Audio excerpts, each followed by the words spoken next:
வணக்கம் மைடிய மக்களே, என்ன குழம்பு செய்யுதுன்னு யோசிச்சுட்ருக்கீங்களா?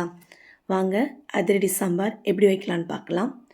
தேவையான அளவு பருப்பு எடுத்து ஒரு 1/2 hour நல்லா ஊற வச்சுக்கோங்க. நல்லா ஊறுனுச்சுன்னா பருப்பு உபரி அதிகமாகும்.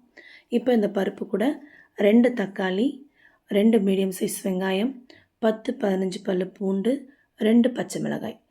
பச்சை மிளகாய் கம்மியாகவே போடுங்க, ஏன்னா நம்ம தாளிக்கும் போது காஞ்ச மிளகாய் ஆட் பண்ணுவோம்.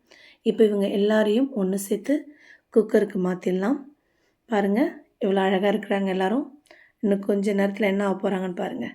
இப்போ இவங்களுக்கு கூட தேவையான அளவு தண்ணி ஊற்றிக்கலாம்.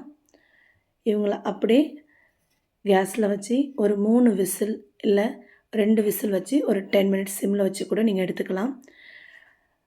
விசில் வந்ததுக்கப்புறம் ஓப்பன் பண்ணி பாருங்கள். பருப்பு எவ்வளோ அழகாக பூ மாதிரி வெந்திருக்கு பாருங்கள். இப்போது இதில் இருக்க தண்ணியை ஒரு பவுலுக்கு ட்ரான்ஸ்ஃபர் பண்ணிக்கலாம்.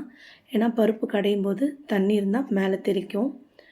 பருப்பு கடையும் போது இந்த ஸ்டேஜில் கொஞ்சமாக மஞ்சத்தூள் ஆட் பண்ணிக்கோங்க. இப்போ ஆட் பண்ணிங்கன்னா டேஸ்ட்டு டிஃப்ரெண்ட்டாக இருக்கும், நல்லாவே இருக்கும். பருப்பை நல்லா கடைஞ்சி ரெடி பண்ணிடலாம். இப்போது அவருக்கு ஒரு தாளிப்பு ரெடி பண்ணிடலாம். தாளிப்பு கரண்டி வச்சு எண்ணெய் ஊற்றி அது நல்லா கொதித்ததும் கடுகு, காஞ்ச மிளகாய், பெருங்காயத்தூள் ஆட் பண்ணிக்கோங்க. ஏன்னா சாம்பார்ன்றதுனால கேஸ் ட்ரபிள் இருக்கும். ஸோ பெருங்காயத்தூள் ஆட் பண்ணுங்கள், வாசனையும் கூட நல்லாயிருக்கும். இவங்க எல்லாம் நல்லா புரிஞ்சதுக்கப்புறம் இவங்கள அப்படியே குக்கருக்கு மாற்றிடலாம். இப்போது குக்கரில் இருக்க சாம்பார் ஒரு 2-3 minutes நல்லா கொதிச்சா போதும். இந்த டைமில் உங்களுக்கு வேண்டிய உப்பு போட்டுக்கோங்க. ஸ்டோன் உப்பு போடுங்க, கல் உப்பு போடுங்க, நல்லாயிருக்கும்.